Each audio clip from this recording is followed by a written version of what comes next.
ကဲဘော်ဒါတွေကျွန်တော်ကတော့ခုပြမဲ့ဆိုင်လေးကတော့ကျွန်တော်ပြောမနေ့ကကျွန်တော်ကြိုပြောခဲ့တဲ့လေးနောက်ထိုင်တဲ့ဗရိတ်ခွန်ပေါ့နော်10ခွက်ပေါ့နော်ဒီနေ့အဖြစ်လေးနောက်ထိုင်တဲ့ဗရိတ်ခွန်10ခွက်နဲ့မှာကျွန်တော်ကတော့တီလင်းပြောချင်တာတော့9846ခွန်လေးခွန်6လေးနဲ့15လေးဒီ၄ခွက်ကိုကျွန်တော်ကြိုက်တယ်နော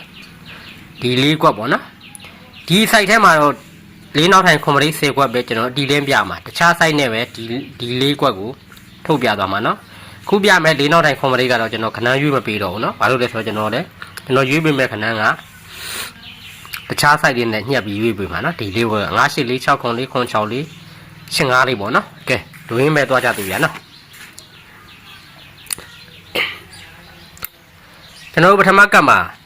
3303တဲထွက်တာပေါ့နော်3303တဲထွက်တိုင်း site လောက်တာနော်3303တဲထွက်ပြီးရင်သူ့ရဲ့ဘယ်သောင်းကို1နှစ်2နှစ်3နှစ်4နှစ်5နှစ်ပြန်သွားတဲ့220ကကျွန်တော်3303နောက်နှစ်မှာမွေးပြီးထုတ်လိုက်တာနော်အဲ့လိုထုတ်တဲ့ဇောင်းကပေါက်ခဲ့တဲ့8နှစ်တွဲတွေက2 8လို့ပြန်တွဲပြီးမှတစ်ပိတ်လေးအငိမ့်နေပေါ့8နှစ်တစ်ကို2 8တစ်ဆိုပြီးတော့နောက်နှစ်မှာမွေးကနန်းတစ်ထိုင်နဲ့ထွက်ပေးရတာနော်အဲ့လိုသူထွက်ပြီးတဲ့ဇောင်းကိုကျွန်တော်တို့1နှစ်2နှစ်3နှစ်မြောက်ပြန်သွားရင်ဒီနေရာလေးမှာကျွန်တော်တို့4နောက်ထိုင်နဲ့ဗရိတ်ခွန်ဆော့တာပေါ့နော်အဲ့ဒါပထမကရနော်ပြန်ပြမယ်ရနော်3303ခြေခံတယ်ဒီ3303ကျွန်တော်တို့90ခုနှစ်ထဲမှာနော်ဒီတော့1နှစ်2နှစ်3နှစ်4နှစ်5နှစ်မှာ220ကသူ့နောက်နှစ်ကိုထုတ်လိုက်တာသူထုတ်လိုက်တဲ့ဇောင်းကြမှာပေါက်ခဲ့တဲ့8နှစ်တစ်ကို2 8တစ်ဆိုပြီးတော့တစ်ပိတ်ငိမ့်နဲ့ရှေးရ82ကို28လို့လှန်ပြီး2 8တစ်ဆိုပြီးနောက်နှစ်ကိုထဲပြန်ထွက်ပေးတာပေါ့နော်အဲ့လိုထွက်ပြီးဇောင်း1နှစ်2နှစ်3နှစ်သွားရင်ဒီချိန်မှာ4နောက်ထိုင်နဲ့ဗရိတ်ခွန်ဒီ4နောက်ထိုင်ဗရိတ်ခွန်ကတော့98လေးကိုလုတ်ထားတာပေါ့နော်နှစ်ကသီးတွေပြန်ခွဲထွက်ခဲ့ရင်တော့ဒုတိယရောက်ကသွားမယ်ခုနကပထမက90ခုနှစ်မှာ3303တော့90နဲ့တက်မှာကျွန်တော်တို့3303တဲပဲရှိရနော်ဒီမှာ90နဲ့တက်မှာနော်3303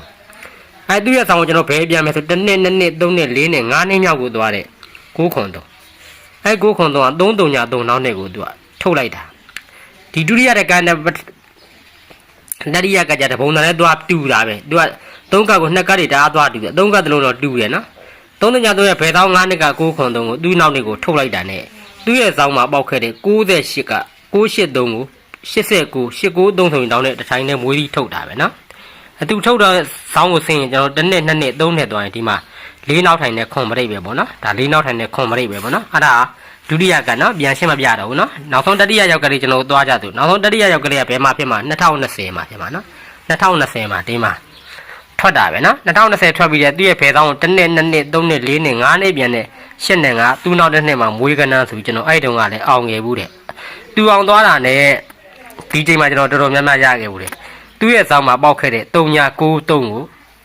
3ဘိတ်ကအငိမ့်နဲ့93ကို39ကို93ဆိုပြီးတော့93ဒဲမွေးကနန်းနေဘက်ကလူတွေအများကြီးပေါက်ကြဘူးလေကျွန်တော်ကိုယ်တိုင်လည်းပေါက်တယ်နော်ဒါကျွန်တော်မွေးကနန်းထဲထုတ်တဲ့စနစ်အောင်ခဲ့တာအဲ့လိုဖြစ်တဲ့ဇောင်း1နှစ်2နှစ်3နှစ်သွားရင်ဒီချိန်မှာကျွန်တော်4နောက်ထိုင်နဲ့ခွန်ပရိတ်ပေါ့နော်ပြန်ပြမယ်နော်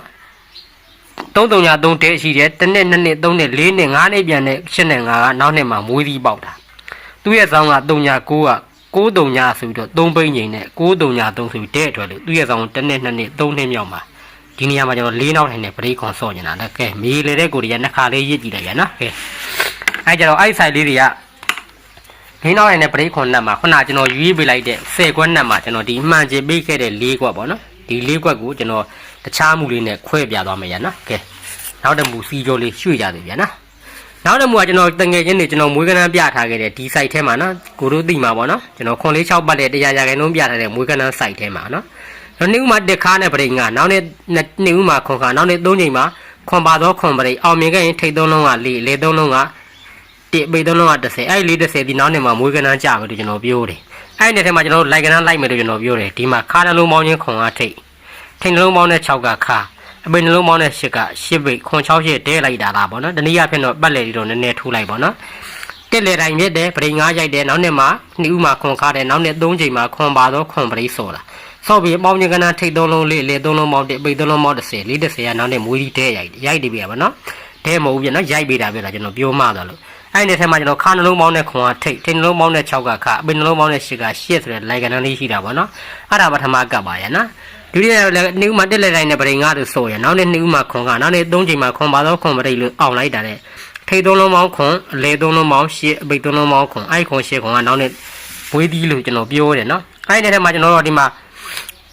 ခါနှလုံးပေါင်းနဲ့9ကထိတ်နှလုံးပေါင်းနဲ့3ညကခအပိတ်နှလုံးပေါင်းနဲ့3ညအပိတ်ပြီးတော့900ထဲလိုက်တာပေါ့နော်ဒါပေမဲ့ကျွန်တော်အပူးကြီးမို့ဒီကောင်ဒီ3ညနဲ့ဒီ3ညကိုညင်းလို့ရတယ်ဆိုပေမဲ့လို့ဒီမှာခါနှလုံးပေါင်းနဲ့9ကထိတ်နှလုံးပေါင်းနဲ့9ကခအပိတ်နှလုံးပေါင်းနဲ့3ည990တဲပဲပြန်လိုက်တာပေါ့နော်အဲ့ဒါဒုတိယကလေးပါရနော်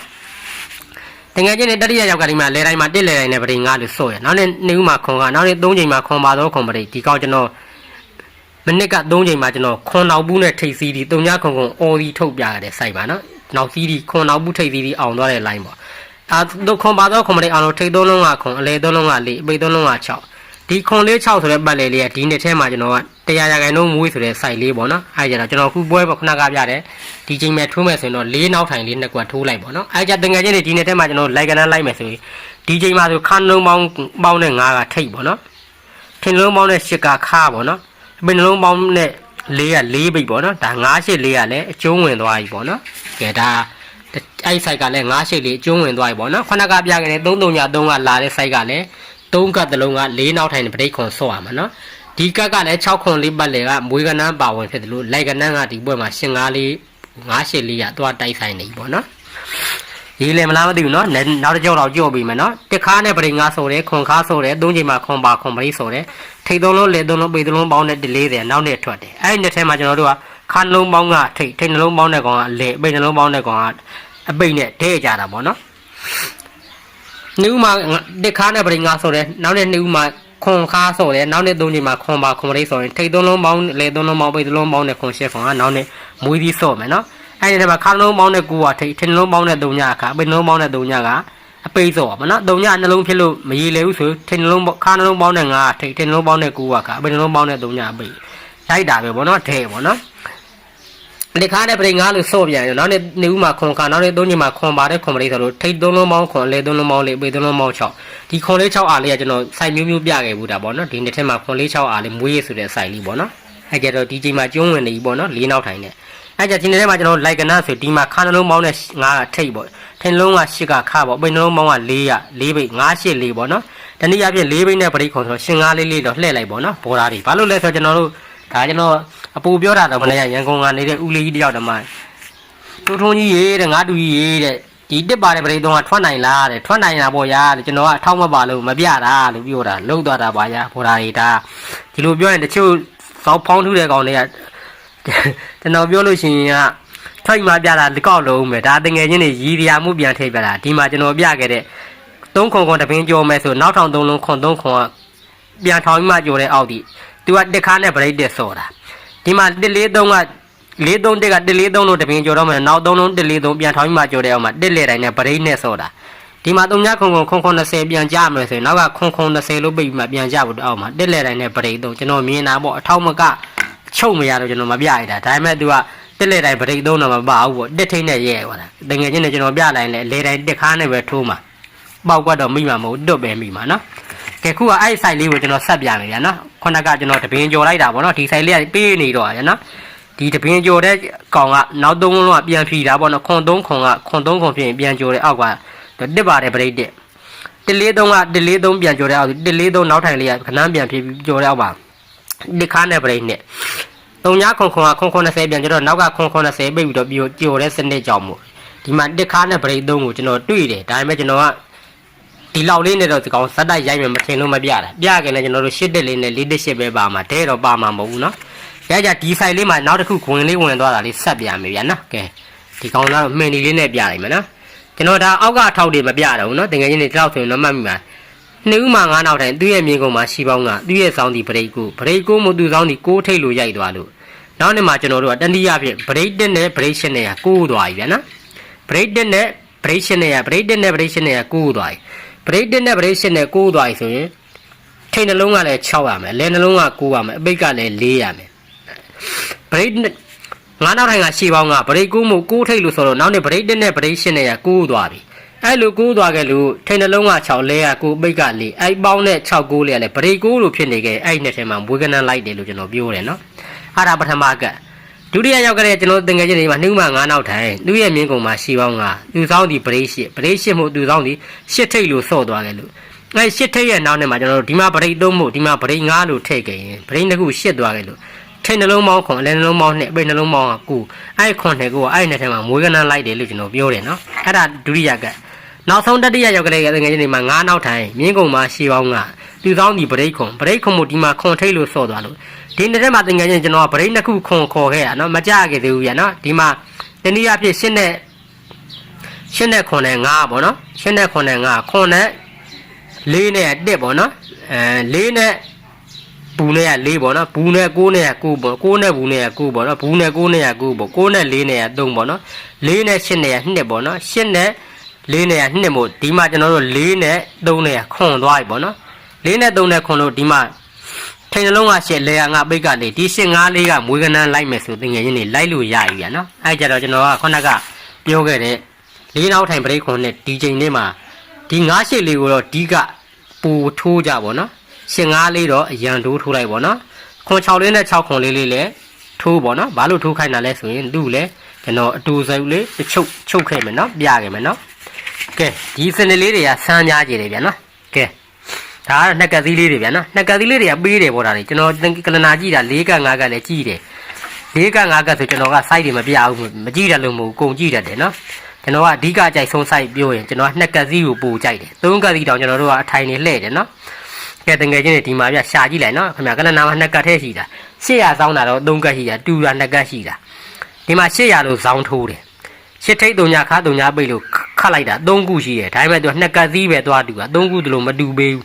ရှစ်တုံညာလို့ဇောင်းခတ်ခဲ့တယ်ဇောင်းကနေကျွန်တော်ထိတ်3ချက်တက်ထောင်တာထိတ်3ချက်ကသူကကျနှစ်တည်းကြီးရထောင်တာဒီမှာရှစ်တုံညာလို့ဇောင်းခတ်တာသူရဲ့ဇောင်းကလည်းနှစ်ထိတ်3ချက်ခတ်တာသူကလည်းနှစ်ထိတ်တွေပဲခတ်တာထိတ်3ချက်ကတော့ဘာခတ်ခတ်ပေါ့နော်800ဖြစ်တယ်ဇောင်းကလည်းနှစ်ထိတ်လို့ခံပြီးမှသူရဲ့ပေကြသူကမူတွေကနှစ်ထိတ်နှစ်ကနှစ်ပိတ်လို့ဆိုတာပေါ့ဒါကျွန်တော်ကြိုပြမယ်ကျွန်တော်မွေးကနန်းလိုက်နေတဲ့ကနန်းကိုဒီမှာနောက်ထောင်3တက်နှစ်ကသူ့ဝေးကြမှာကျွန်တော်ကဂျားထဲမှာထုတ်ဦးမှာပေါ့နော်ငယ်ချင်းတွေဒီချိန်မှန်ပါကပြီးခဲ့တဲ့မှန်ပါကျွန်တော်မှန်ပါက246 426တွေထုတ်တာဗျာနော်ကဲဒါကျွန်တော်ပါဦးဒီက246 426အောင်သွားဦးဗျာနော်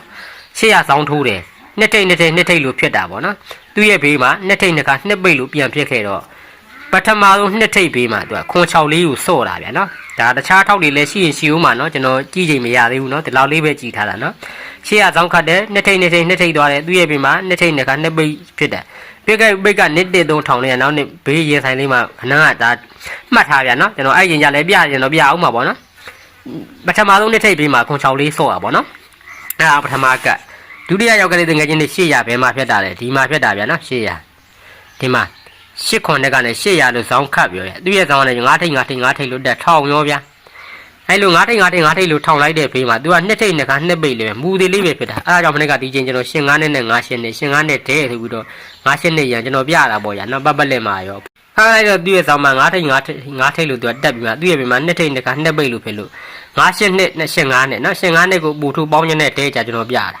နောက်ထောင်3လုံး6လေးနှစ်ကကျွန်တော်ဒီချိန်တော့ခုလာမဲ့12ချိန်မှပြတော့73ချိန်ညာရင်ထိုးပေါ်ဗျာနော်နောက်ထောင်3လုံး6လေးနှစ်ဒီချိန်လေးမှာနောက်လာမဲ့73ချိန်ညာထိုးပေါ့နော်